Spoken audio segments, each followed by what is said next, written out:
Hello, viewers. Welcome to another episode. Welcome to my channel. This is episode 16, and I thought today I would talk about the times that I almost died at Dapchari. So, I have at least 8 times that I almost certainly would have died, but there were three clear ones that I remember at Dapchari when I was a little kid. So, I thought I'll talk about those today. So, one of the first ones I'll tell you about has to do with our cow. So we had two really aggressive cows, really hostile cows. The other cows were very sweet and very nice. I remember in the afternoons I used to go and sit in their trough. I used to pet them, like I said before. I used to treat them like pets. So that's what I would do. I would play with them, I would pet them, and I remember sometimes like I would see a tear on a cow and I would feel very sad and I would be like, no, don't cry, why are you crying? And I would wipe the tear. In hindsight, I've learned later, much later, that cows actually do cry, they do feel sad. It probably had something to do with, us separating them from their babies because we kept them for dairy, and at some point the babies were not placed with the mothers, so probably something to do with that. So I do remember that once we had this. Some cows were imported. Like I said, I think they were called Hostern, Houston. I'm not sure what. My parents used to call them Hostern. So I'm not sure what that breed was called. And they were tall and majestic. And relatively compared to that, our local cows were kind of teeny tiny and puny. So I mean, all our animals were very healthy, well fed, and they had enough flesh and all of that. But you could clearly differentiate between the imported ones and the local ones. So there was one imported one, huge, very beautiful one. Her name was Rathi, and I was terrified of her. Now, I don't know if her breed was Rathi or her name was Rathi, but we used to call her Rathi. So I was terrified of her. And I remember one day in the afternoon, like when probably mom was taking a break from work, I was running around feeding a little grass to all of the cows. And then Rathi also tried to ask for some grass, and I got really scared. But I kind of approached her, kind of really warily, and I gave her the grass, and she took it. So I was like, okay, she's not attacking me. But there was a different time when I was attacked by a cow. So we had this local cow called Sudha. She was a little firecracker, and I was wary of her. I knew she was aggressive. So one day, I don't know why, she was tied out in our yard, the yard which was between our house and the cowshed. She was, I mean, obviously the rope was very long and tied like very loosely, one would say. So I wasn't going anywhere near her, and my mom decided that she would teach me to not fear Sudha. So she told me, come, come, just take some strands of grass and feed them to her. And I was like, no, she'll attack me. And my mom was like, no, she will not attack you. Come, feed her. And so, in spite of what I was feeling, I think as a kid, my intuition was very strong and spot on. Anyway, but then you do obey, no matter what you obey. I mean, that's the kind of kid I was. So I very warily picked up a few strands of grass and I went towards Sudha. And the next thing I knew, she had lifted me on her horns. I don't even know how. She had lifted me on her horns and flung me into the field, which was several feet away, like the distance between the yard and the field. It was several feet, and then there was a little canal. I wouldn't call it a canal, but a little waterway to let the irrigation into your field. There was that, and uh, and somehow she managed to just fling me several feet away, and I was so stunned. A little 5 year old. I mean, in my mind, all of this happened when I was 5, but I could be a little younger or a little older. I don't remember.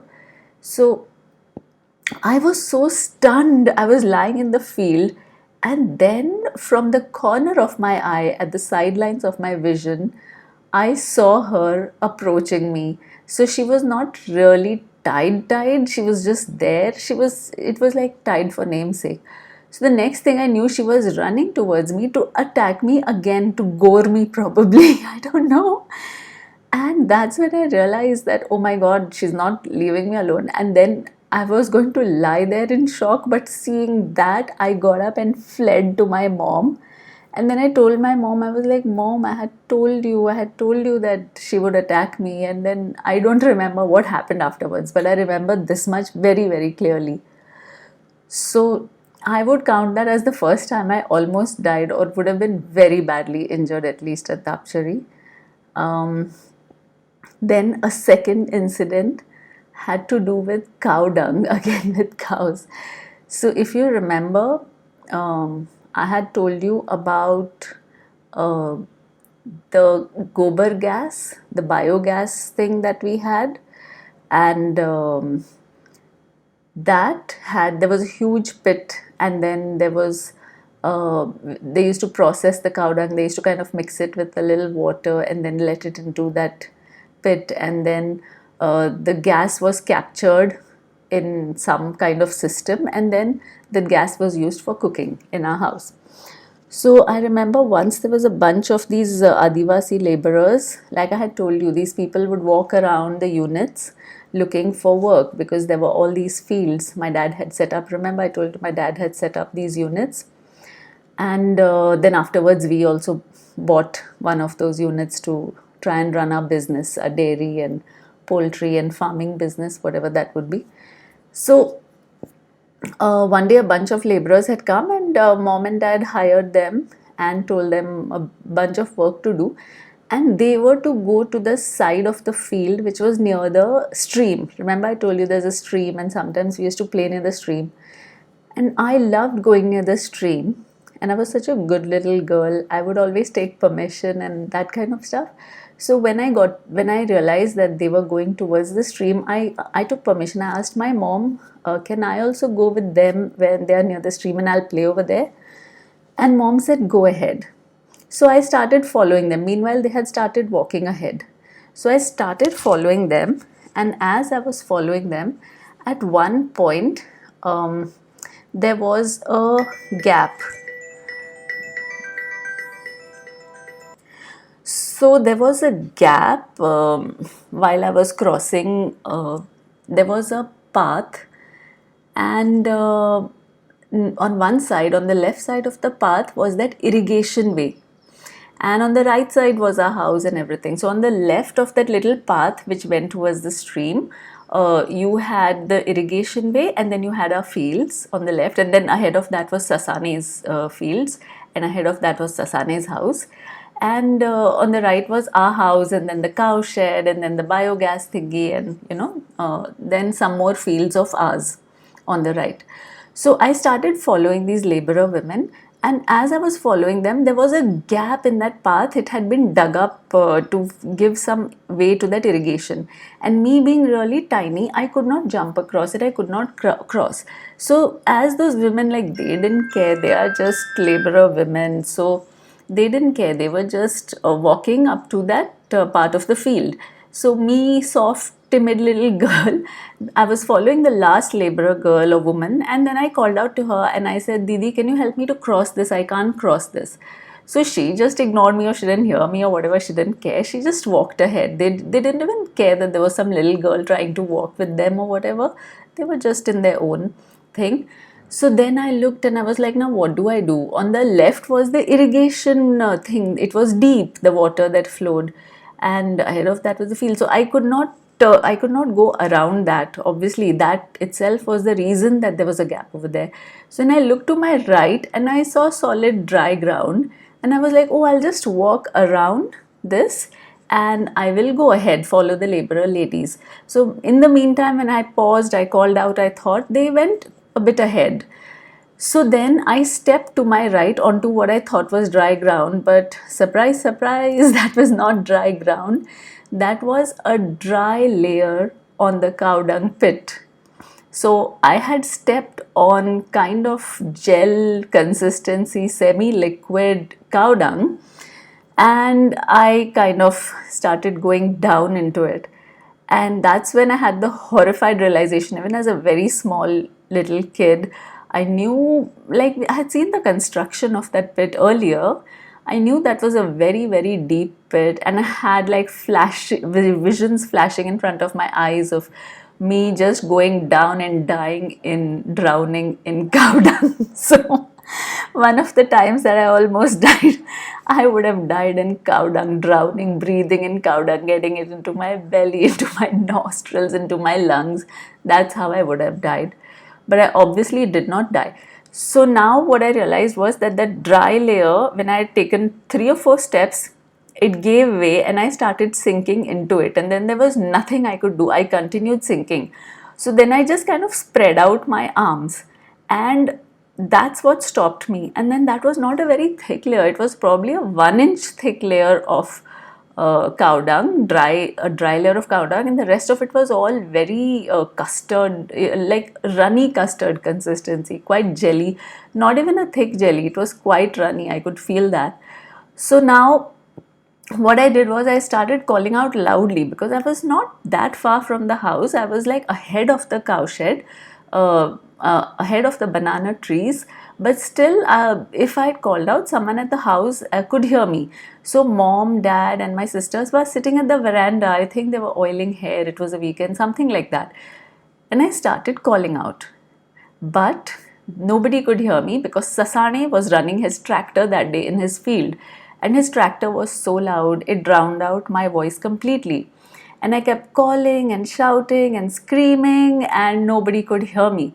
Then I don't know how many minutes passed, but then I realized that nobody was coming to help me and nobody could hear me. Sasani wasn't looking, he didn't care, he was just running his tractor in his field a few feet away. And because of that sound, nobody who was in our veranda, on our veranda, could hear us in our yard. And those laborer girls didn't care, they had just walked away. So then I knew I was on my own. So then I started looking around, wondering what to do. And as I turned around, I didn't turn around. I was very like still facing the same way. And later my mom was like, why didn't you kind of grasp at some, of the grass and turn around with that? But I didn't want to do any jerky motion. I knew I had to be very slow and very careful. And I don't even know as a little child how I did it, but I made an effort to not push down too hard with my arms, but to start extricating myself. And that is so dangerous. And I did not even have the guts to turn around, because I don't know, I felt even that would be too much pressure. But that was just not where my mind went. I was there in that situation, like almost 100% dead. But then I just stayed calm and I started slowly pulling myself up. I don't even know how that didn't cause the rest of the cow dung layer to crack. And little by little, I got myself up very slowly. I don't even know how. Then I stepped on that dry cow dung, and I did not want to turn on my heel as later my mom suggested, because I felt even that would again crack it and cause the pressure. And with the lightest of steps, I walked across that cow dung very, very slowly and very carefully onto safe land. And then I went running to my mom and I cried and I was like, I called and you didn't hear. And then my mom was so horrified. And then they washed me with the pipe, where there was that thing, the big trough for the cows to drink water in, and there were pipes and all over there at the yard.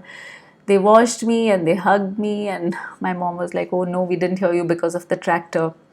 So that was the second time I almost died. The third time I almost died was at the cow's drinking trough. Now, in my memory, the cow's drinking trough was about 5 feet tall, but realistically, I don't think it was 5 feet tall. It was tall enough that the cow's neck could fit, go comfortably over it, and the cows could drink water. So what we would do once a week, we would scrub that trough with brushes, we would wash it off nicely, remove all the slimy stuff, whatever builds up if there's water over time. We used to scrub it, clean it, and then we used to close the butch thing again and fill it up with water. So that was the day we would kind of play in that water. And one day, like, it was me, dad, and my sisters, we were playing in the water. And then At some point, my sisters got out of the pool, but I did not. I mean, I called it the pool. That was my pool growing up. I did not want to get out. So my dad just sat at the edge, his back towards me. He was facing the house, his back was towards me, and I'm still splashing around in the pool. Next thing I know, my foot has slipped and I am horizontal. I'm horizontal and I'm like, I don't know what to do. So then in my memory, like it's clear as if it just happened, but I know I was breathing in mouthfuls of water and then with all of my might screaming, Daddy, and that time I used to call him Daddy. And I kept on calling out, Daddy, Daddy, and then he was just sitting over there on the edge of that trough. And I feel like I did not get any of those sensations, those panicky sensations or whatever, or a feeling of you're drowning or you're splashing around. I was just horizontal, face up. I could see my dad's back. And I'm just with all my might calling out, Daddy, Daddy. I did not even feel that some horrible sensation of dying, that your lungs are filling up, nothing. I was breathing in mouthfuls of water and just calling out as loud as I could, Daddy, Daddy. Now, I don't know how many seconds, how many minutes passed, but at one point, my dad said, from far away, I can hear Minu baby calling. And then suddenly it kind of clicked to him that I was in that trough, and he turned around and he just extricated me in 1 second. He turned around, grabbed my arm, and pulled me up and saved me. So that was the third time I almost died over there. And I can't remember any kind of after effects of having swallowed all that water. It was just like after he pulled me out, I was just normal. That's in my memory. I don't know. I don't think I spat out water, coughed out water, nothing. I don't even know if it was minutes or seconds, but that was funny in hindsight, but it was not funny then. Then my mom said, hey, why didn't you just plant your foot down and push yourself up? I don't know. Those things didn't occur to me at that time. But yeah, these are the 3 stories of how I almost died at Dapchari. I'll come back with more stories, guys. Please do subscribe to my channel and somebody watch my channel, please. Anyway, I treat it like a diary, but please do like my story if you like it. Please do leave a like, leave a comment, and please do watch. Okay, guys, enough for today. Bye bye.